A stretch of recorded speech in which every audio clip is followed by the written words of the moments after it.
আমরা নবীর সুন্নতের অনুসরণ করি, অনুকরণ করি, নবীর ইত্তেবা করি, নবীকে মহাব্বত করি, ভালোবাসি, এই জন্য আমরা মৌলবাদী হয়ে গেছি।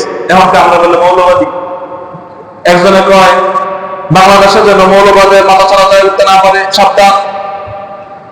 অথচ 92% মুসলমানের দেশ।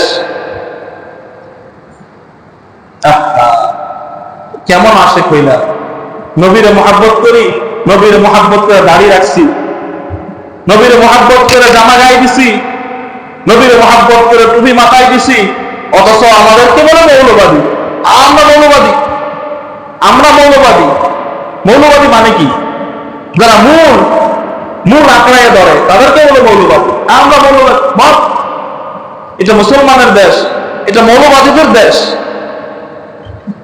তুমি যদি সারাদিন চামচামাইলে কাম হইতো না, বেশি বাড়াবাড়ি করবা, অতীত থেকে যদি শিক্ষা না হয় তোমারও তাই শিক্ষা হবে।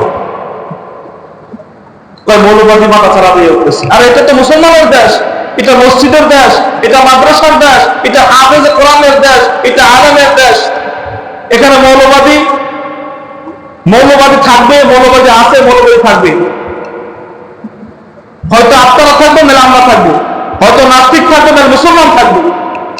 হয়তো কাদিরা থাকবে, নাহলে মুসলমানরা থাকবে। হায় রে মুসলমান, 92% মুসলমানের দেশ।